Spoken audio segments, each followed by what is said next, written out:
Hello, I'm Chris, and this is my Duratrax access video. I apologize, we're not going to run it in the video, but we're going to be getting this thing ready to run and seeing what kind of issues you're going to have if you buy a 20-year-old car. So this one is not that bad at all. So that's probably the best sign that you can have when you're buying a old vintage style car. The problem with these, it's that you cannot buy anything for it. I already went through this engine when I got this car, so let's just talk about everything wrong with it and let's get it ready to run. So we're going to be putting some Traxxas parts on it. Don't hate me until I can find what we need to put on this car. So the only thing I hate about this car so far is it uses a 19mm wheel nut, and I was like, well, hopefully they kept that the same. Just use a bigger nut. No, it uses a bigger hex. I'm sure we could change these hubs out to 17mm. Definitely going to look into that. The tires are bad on it.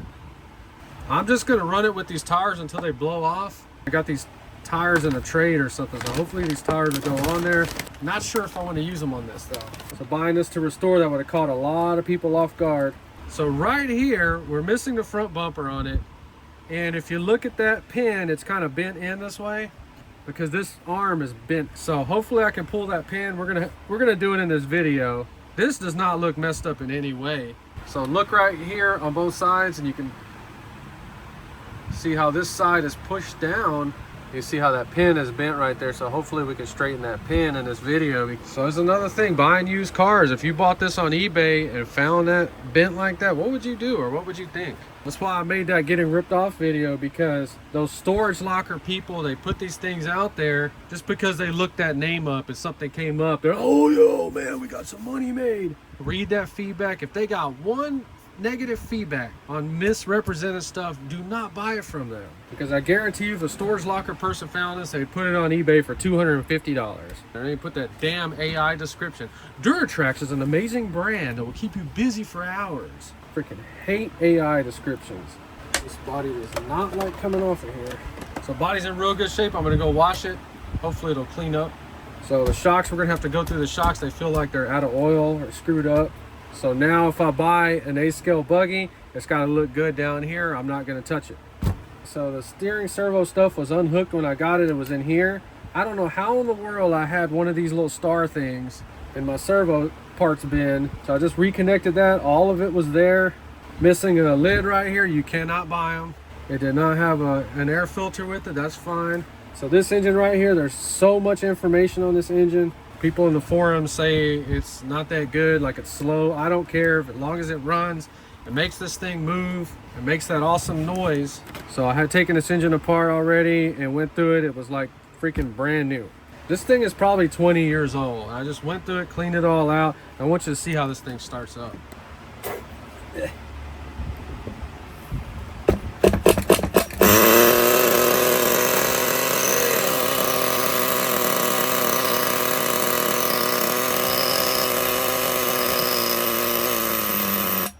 So let's just throw some other RC stuff in. So on this old Traxxas stuff, these do not suck.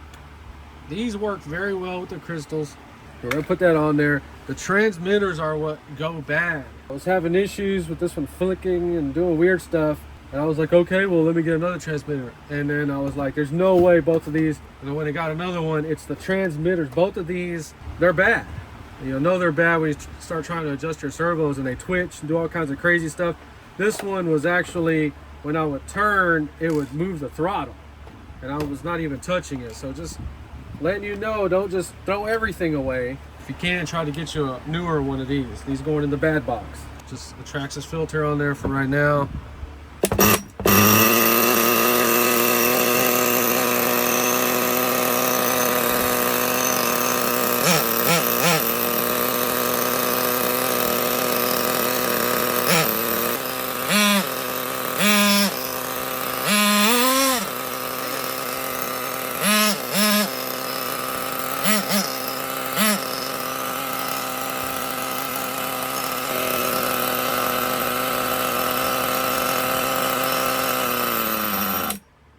Obviously has a center diff in there.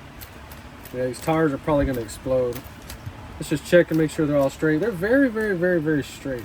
So the lesson in this video is that the condition of the car really, really, really says a lot about it, meaning that they hardly run this car. And getting it 20 years down the line, yeah, it needs tires, has a little bit of damage on it, but you see that freaking engine, that thing runs like a brand new engine. I'm not even exaggerating in any way. So let's just take off one shock and kind of look in this area right here and see what the heck is going on.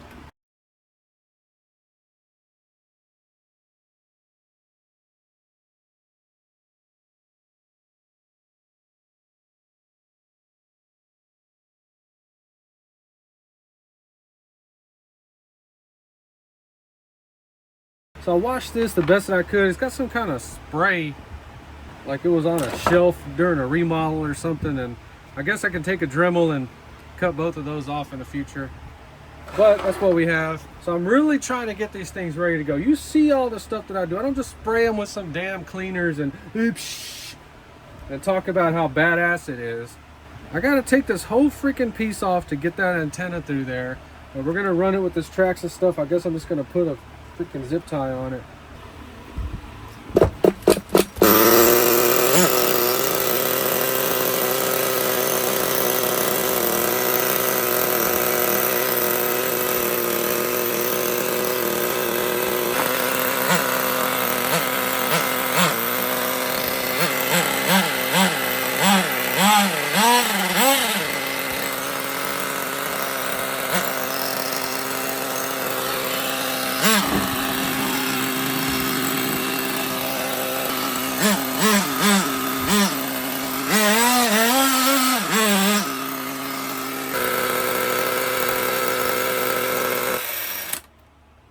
All right, so you can see this thing is freaking ready to go, and I'm getting all these things ready to run now, but sometimes I'm missing too many things. So this right here ended up being like one of the best used RC cars I've gotten so far.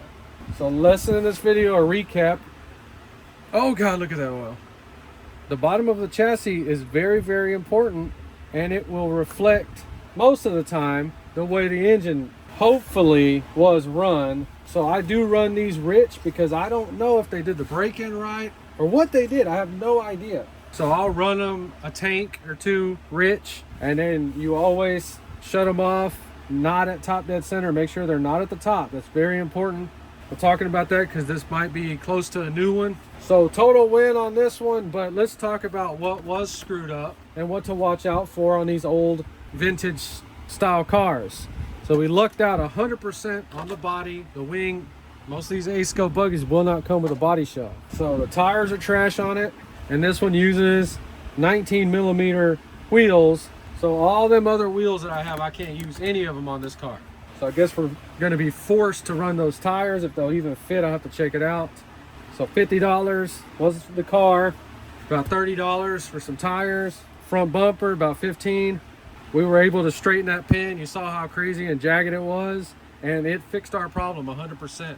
So electronics, we could say about $50, $60 for electronics and batteries. So we're in ultimately about $150 or $175 if you count the shock oil. And then parts, we're not gonna be able to find a new wing and this cover right here and the proper air filter. So we could say that after we're gonna get this thing ready to go, how we want it, we're gonna still have $200 in it.